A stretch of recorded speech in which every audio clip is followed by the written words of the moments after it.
Bonjour. Bonjour. Déjà. Donc, je me présente, Céline Vince, infirmière stomathérapeute. Je travaille en chirurgie depuis 2010 et je suis infirmière stomathérapeute depuis 2007. Donc bonjour, moi je m'appelle Margot, donc je suis infirmière. Là j'ai juste commencé la formation en stomathérapie et, depuis cette année. Et sinon je suis infirmière depuis maintenant 2020. Moi, c'est Lucie, je suis infirmière depuis 2012 et j'ai commencé la formation de stomathérapie également depuis quelques années. Comment on avance le diapo? Après, je peux le faire sinon. Vas-y. Toujours pas de son.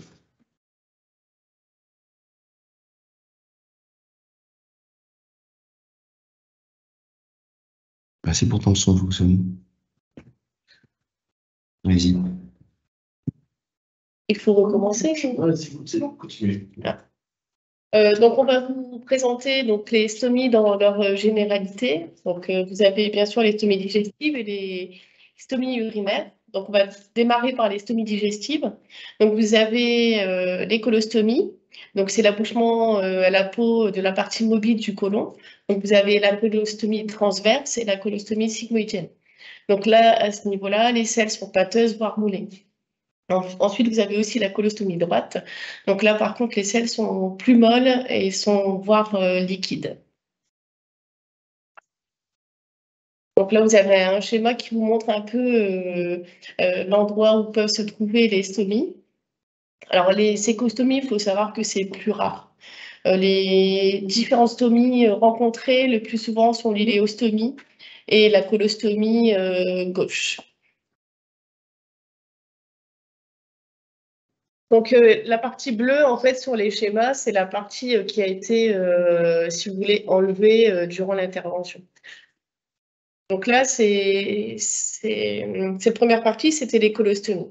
Ensuite, il y a les iléostomies, donc c'est l'accouchement à la peau de la partie terminale de l'intestin grêle, dit iléon. Donc là, à ce niveau-là, les selles sont liquides, parce qu'en fait, l'eau n'est pas assimilée par l'intestin. Donc, à ce niveau-là, les soins sont déjà importants parce qu'il faut éviter les fuites un maximum puisque les selles sont assez corrosives pour la peau. Et surtout, il faut surveiller le débit pour prévenir les pertes électrolytiques et donc la déshydratation. Donc, il est nécessaire de vérifier l'état cutané à chaque changement d'appareillage et de protéger la peau des effluents à l'aide de pâtes ou d'anneaux. Donc, c'est ce qu'on va vous présenter là tout à l'heure. Donc les stomies, elles peuvent être soit définitives, donc c'est notamment dans le cadre des pathologies malignes ou palliatives, comme les colos de décharge, les colostomies de décharge. Souvent, c'est des tumeurs qui ne peuvent pas être enlevées, mais les patients arrivent en syndrome occlusif, donc il est nécessaire vraiment de faire cette stomie, et en général, elles sont définitives, ou alors provisoires, donc c'est notamment dans le cadre des protections d'anastomose, ou alors un contexte infectieux, une péritonite, où le plus important est d'abord de gérer l'infection et ensuite de rétablir.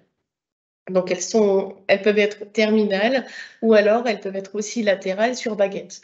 Donc les stomies latérales sur baguette, souvent c'est un geste opératoire plus léger. En fait, le chirurgien sort la boucle d'intestin au niveau de la peau. Il a juste à mettre la baguette et à ouvrir l'intestin. La baguette qui est généralement retirée pour la sortie, le retour à domicile. Souvent à J7. Alors, dans certains établissements, j'ai déjà vu que les baguettes pouvaient être enlevées à J3, mais nous, en fait, les habitudes des chirurgiens, c'est souvent J7. Voilà, donc c'est ce que je vous disais avec la boucle. Voilà, donc il existe différentes baguettes, à savoir aussi, certains chirurgiens utilisent, il se peut qu'ils utilisent aussi une espèce de drain qui glisse sous la peau, en sous-cutané. Et alors, il faut juste une petite incision pour enlever la baguette, mais nous, en général, on utilise les baguettes coloplastes qui sont plus simples à enlever. Alors, en stomie, vous avez aussi la gastrostomie qui sert généralement pour les alimentations entérales. La jéjunostomie également, qui est utilisée dans le cadre d'alimentation entérale. Alors, on on va parler vaguement de ce genre de stomie, puisque là, aujourd'hui, on voulait se baser, enfin, on voulait uniquement vous parler de la colostomie et de l'iléostomie. Donc, les stomies urinaires, je vais passer la parole à mes collègues.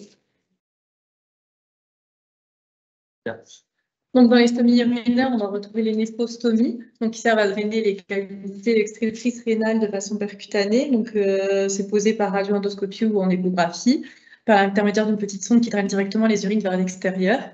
La sonde va être placée au niveau de la fosse lombaire, elle va être fixée toujours à la peau. Alors, elles peuvent être soit concerner un seul rein, soit concerner bien les deux reins.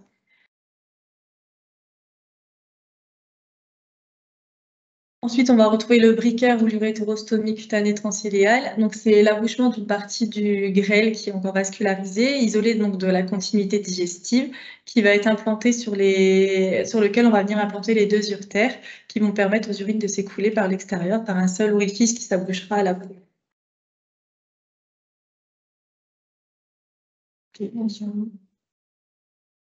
Donc là, on retrouve le briquaire qui est en place encore avec les deux sondes urétérales qui sont aussi retirées en général pour la sortie.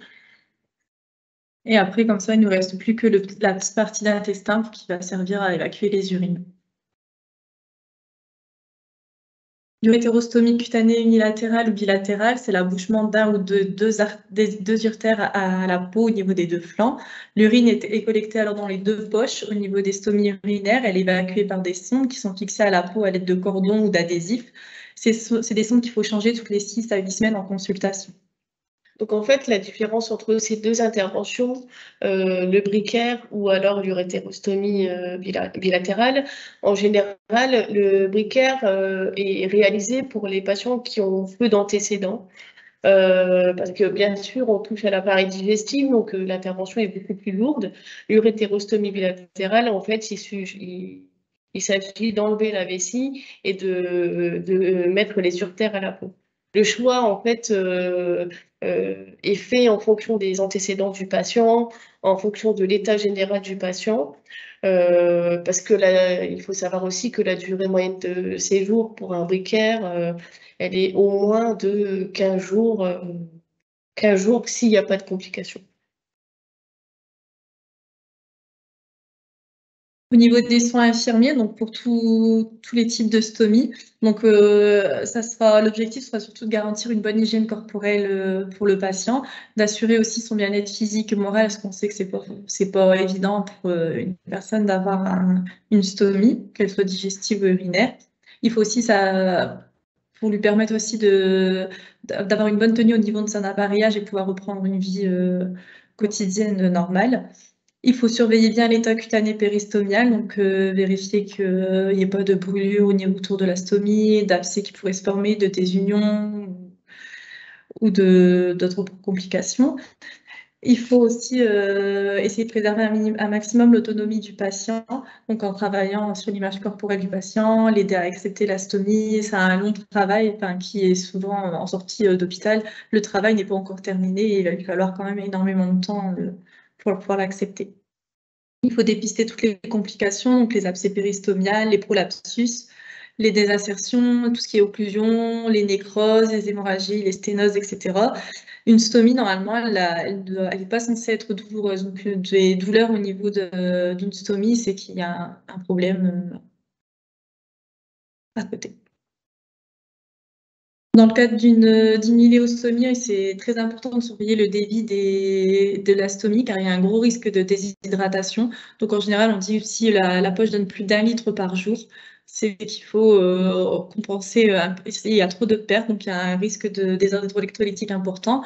Donc c'est important de compenser les pertes par de l'apport de sodium, donc du Vichy, des comprimés de sodium ou en perfusion si nécessaire.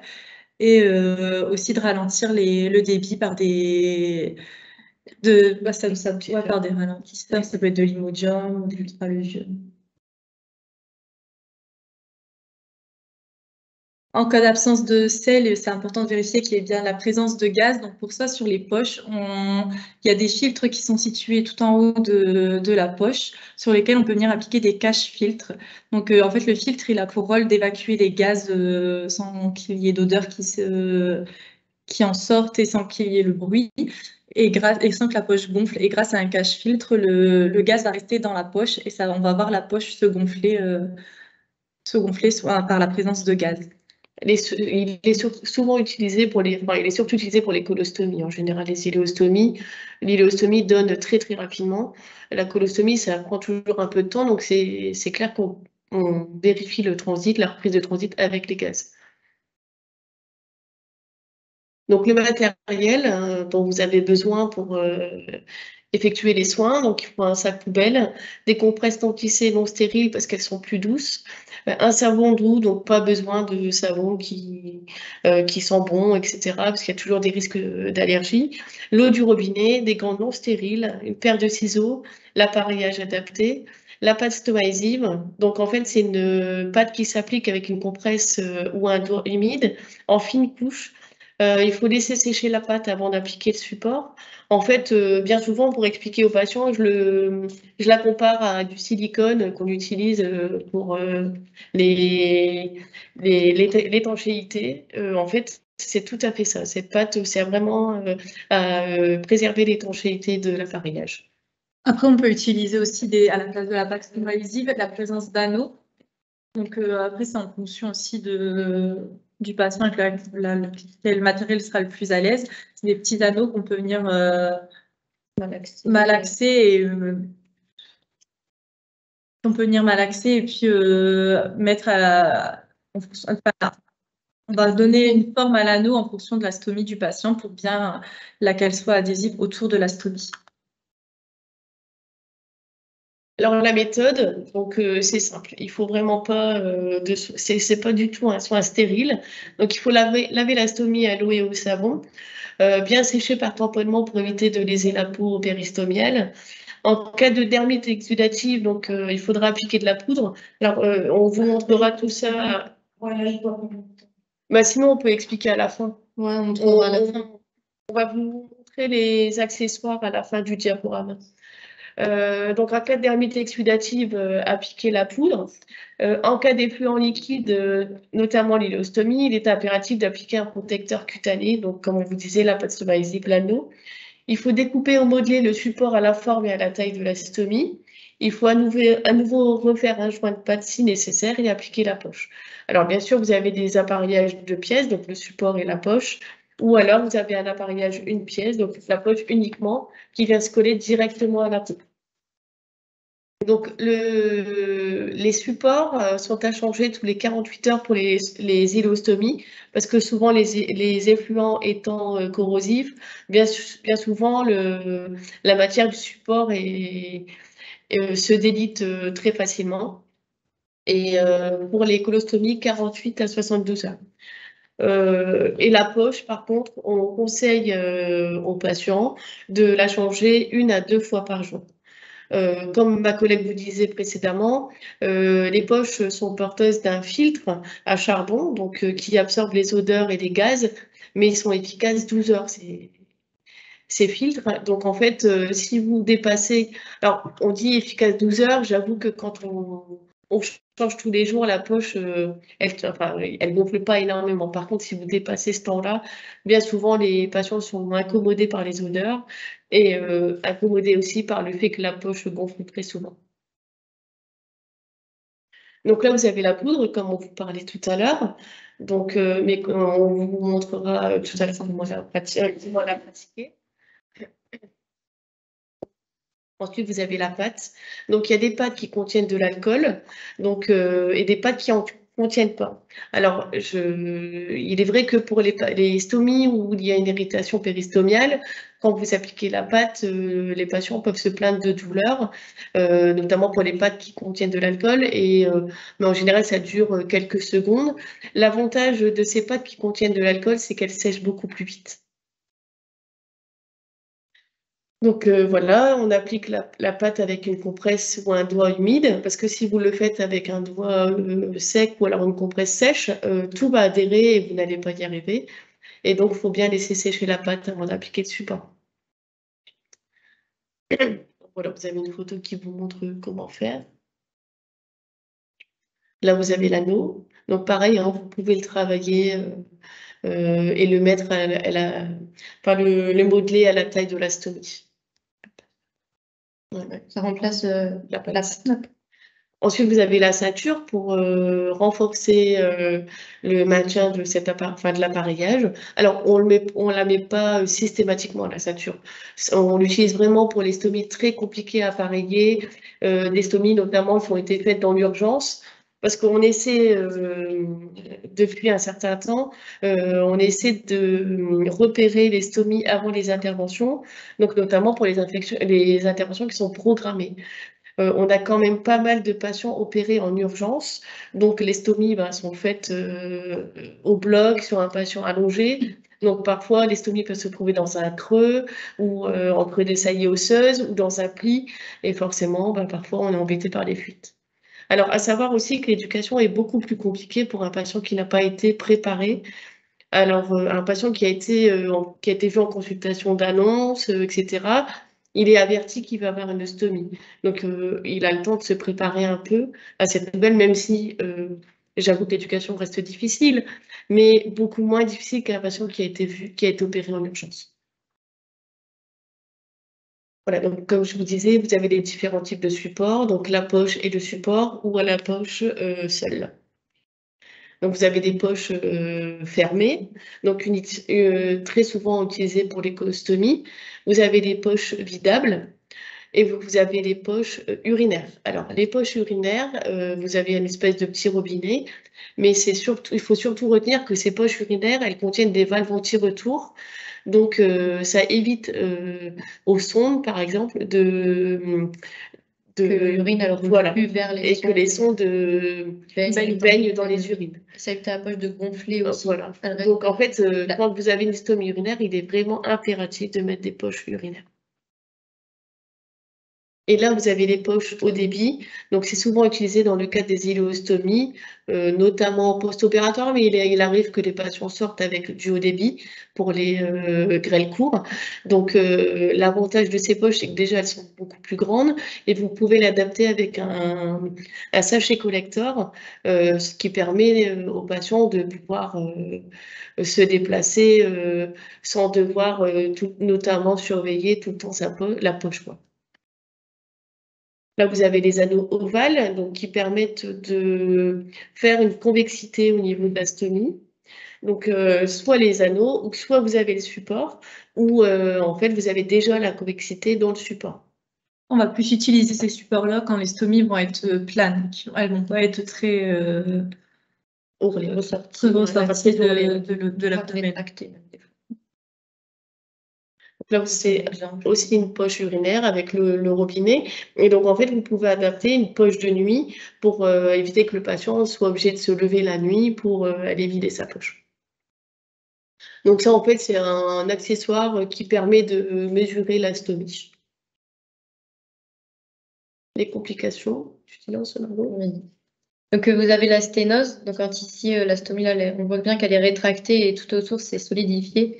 Donc là, par exemple, un convexe va servir à essayer de faire ressortir la stomie et éviter les fuites. Le prolapsus, du coup, donc là, c'est l'inverse, c'est la stomie qui va ressortir. Du coup, là, ça peut être un peu plus compliqué à appareiller.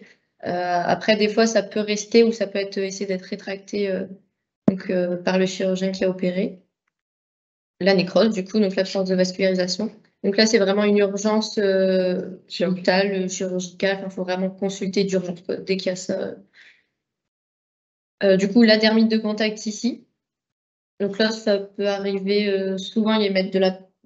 Si c'est excitatif, on peut mettre de la poudre dessus justement pour éviter les fuites avec de la pâte au-dessus. Donc là, par exemple, la pâte avec alcool, ça peut piquer le patient quand on le lit.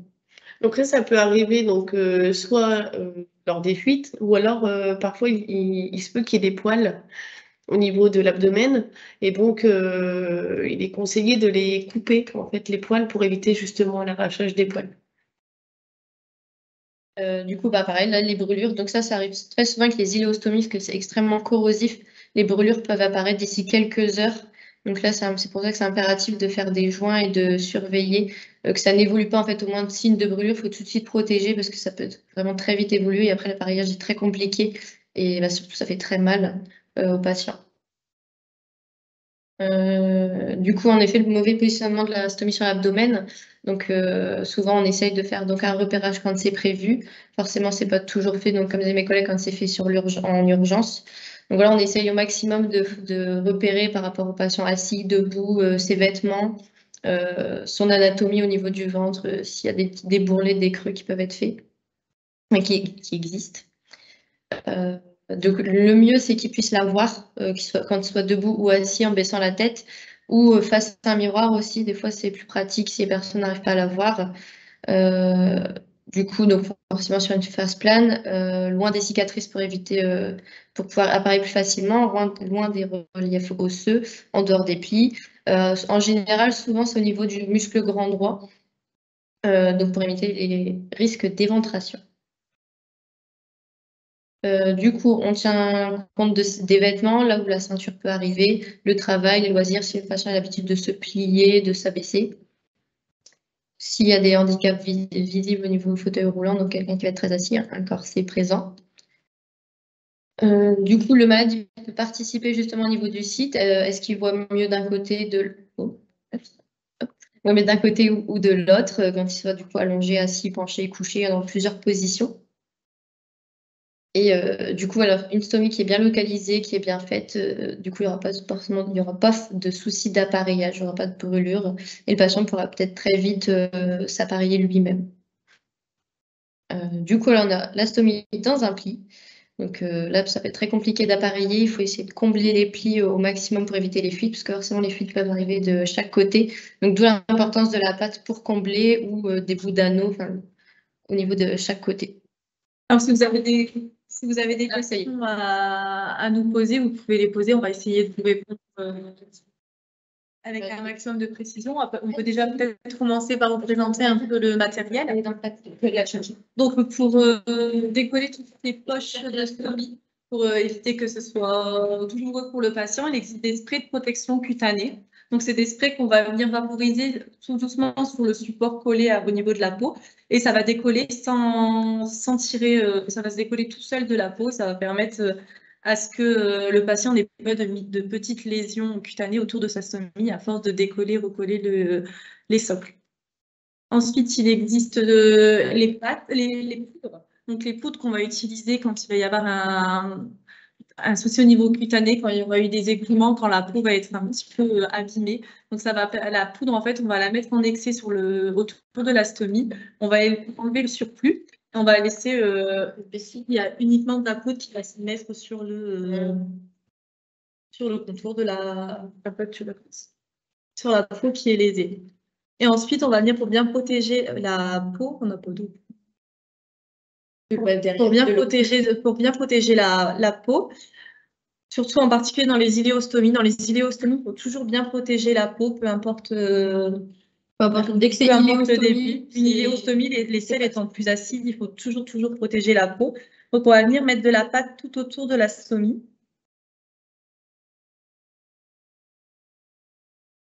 Pour faire un joint. Et à l'aide d'un doigt humide ou d'une compresse humide, on va venir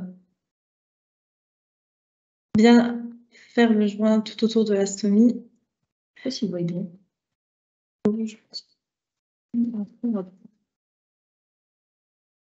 Ensuite, on va venir coller le support de la poche, le socle. Donc, on découpe toujours à 1 ou 2 mm, à 1 ou 2 mm plus grand que la stomie.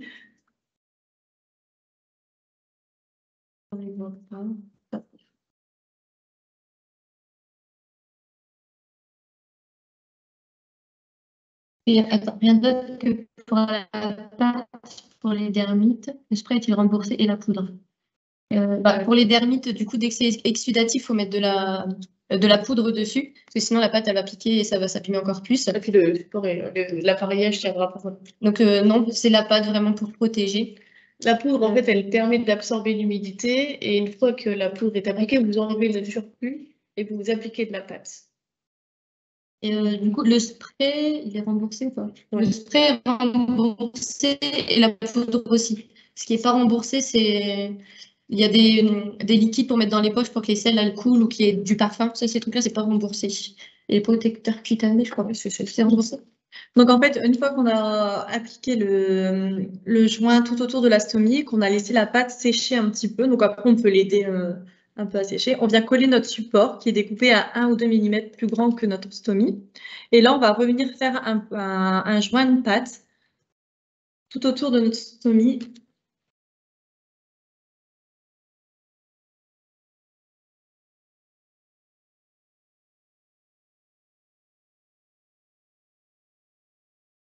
Là. Et du coup, toujours avec de l'eau.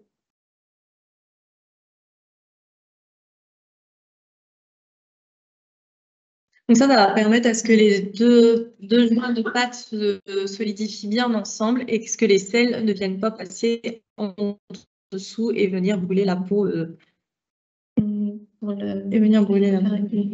Voilà, donc là, après, on va venir tout simplement mettre la poche et ce sera terminé. Après, il existe aussi les anneaux. Les anneaux, on va les utiliser à la place de la pâte. Donc ça va être malléable. Donc on va pouvoir les agrandir autant qu'on veut, afin de s'adapter le plus près possible de la stomie. Et on va venir le coller directement autour de notre stomie. Et après, on faut directement dessus et pouvoir coller notre poche. Du coup, pour la poudre, je sais pas si on va voir un peu comment ça absorbe. Parce que ça a l'air de gagner un peu. Du coup, imagine, là, on fait des petites gouttes d'eau. Donc, il faut juste la poudre, voilà, la mettre là-dessus comme ça. Il faut attendre un petit peu que ça s'absorbe. Je sais pas si on Il y en a sur le truc là-bas. Donc la poudre, elle va être la poudre va être absorbée par tout ce qui est l'humidité qui a s'occupé là sur la peau. Et après, on va venir enlever l'excédent. Donc,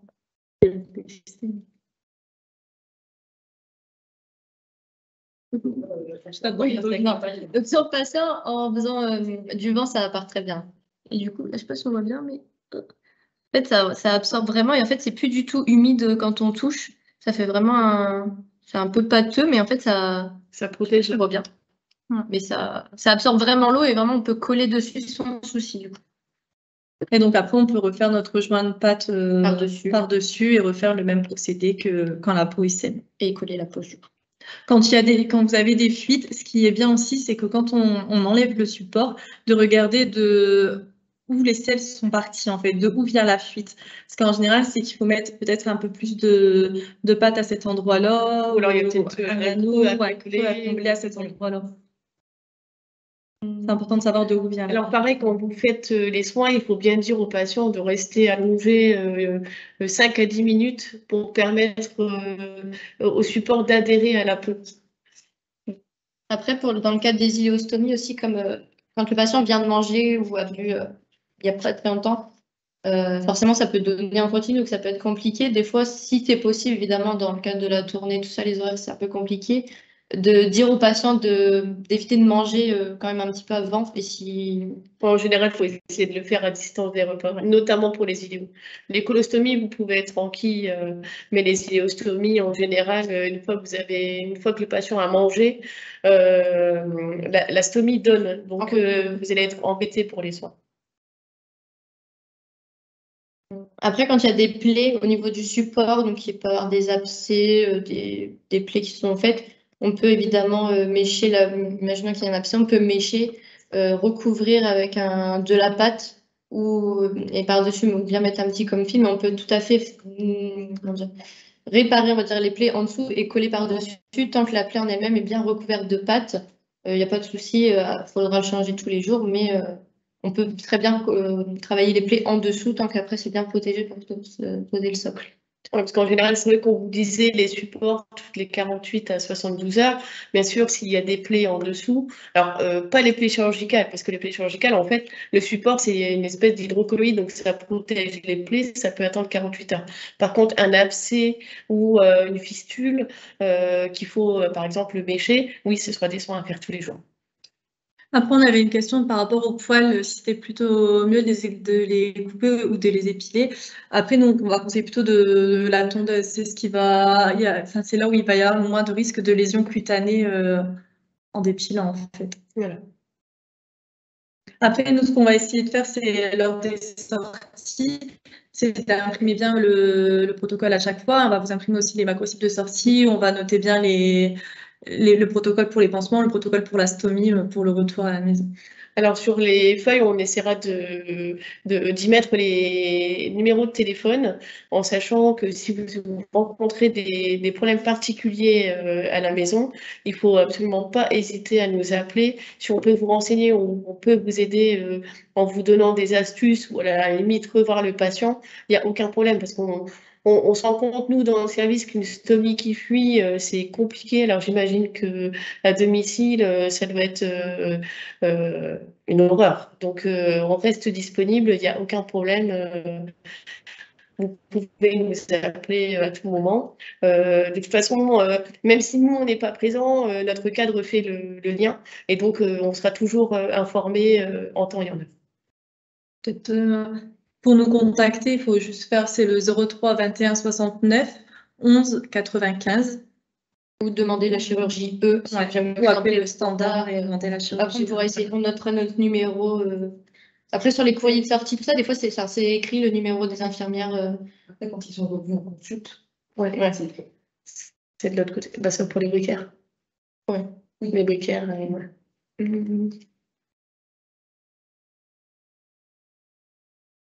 Bah, du coup, c'est le. Parce qu'il y a un découvert. découvert. Ouais, moi, il doit être dit.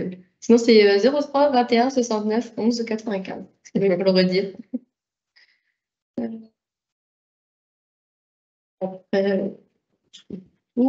Après, c'est vrai que l'éducation du patient, c'est vraiment plus important pour que le patient il s'autonomise le plus rapidement possible, même si lui apprendre, parce que c'est vrai que s'il arrive un accident, que ce soit la nuit ou quand il est à l'extérieur, ou à un moment où l'infirmière de toute façon, n'est pas disponible pour passer, qu'il puisse au moins gérer la fuite ou l'appareillage qui est parti. Souvent, la nuit, des fois, il y a des patients qui peuvent avoir une fuite, retirer leur appareillage et peut-être mettre une couverture ou une serviette au niveau de la stomie. Et en fait, ça va continuer à fuir. Et en fait, une nuit passée avec des sécrétions d'iléostomie, vous retrouverez le matin avec un ventre totalement brûlé. Donc, au moins prendre, quand c'est possible, au moins un petit changement ou une adaptation de l'appareillage pour combler en attendant le passage de l'infirmière si jamais il ne le fait pas encore lui-même. En tout cas, on vous remercie d'avoir été à notre écoute. Ça a pris du temps. Oui, alors sachez que c'est une première pour nous, donc on est vraiment, enfin voilà, c'est une toute première fois, donc voilà, on n'a peut-être pas été au top, mais en tout cas, on vous remercie d'avoir assisté à cette visioconférence. Merci beaucoup. Merci. Pardon. Voyez-vous des choses surprenantes qui sont faites à domicile? Voyez-vous des choses surprenantes qui sont faites à domicile? Des choses, non, pas nous, En général, c'est quand même bien. Enfin, les soins sont respectés et Après, les infirmières commencent à nous appeler même le week-end. Hein, si vraiment elles rencontrent des problèmes, elles nous contactent. Alors, il est même arrivé que je dépanne des infirmières libérales pour des supports parce que celui qui était à domicile ne fonctionnait pas ou ne fonctionnait plus. Et puis, ou alors, on a aussi pu conseiller à l'infirmier libéral d'hospitaliser le patient par les urgences parce que, ben voilà, le patient, la stomie donnait beaucoup trop, la prise en charge au domicile devenait très compliquée et voilà, donc le patient a été réhospitalisé en plus pour une réhydratation. Donc, non, après des choses surprenantes, bon, franchement, je vais pas, non. Non, je pense que c'est plus des fuites qui sont dures à combler, mais c'est pas des choses bizarres ou mal faites. C'est vraiment des choses, je pense, des appareillages compliqués. Ouais. Ça avait été parfaite. Merci. C'est gentil. Et parfait. Moi, c'est très gentil. On essaye de faire au mieux. Merci pour ces infos. Pourriez-vous nous redonner les tests, s'il vous plaît? Belle passation pour le premier roi. Alors, du coup, c'est 03 21 69 11 95. ou si vous passez par le standard, c'est la chirurgie E ou chirurgie viscérale. Voilà. Et pour info, on va vous donner aussi le nom de notre cadre. Donc, c'est Madame Drelon qui prendra les infos et qui nous transmettra les infos si besoin. En fait, c'est vraiment notre lien dans le service. 03 21 69 10 67. 10 67 03 21 69 10 67. Et du coup, c'est notre cadre, Madame Drelon, si jamais vous pouvez la joindre, qui nous transmettra le message. Sauf le week-end. Sauf le week-end et la nuit. Après, ouais, directement dans le service. Bon, on va attendre 30 secondes, peut-être le temps, s'il y a une autre question qui arrive entre deux. On va attendre un petit peu. Ça.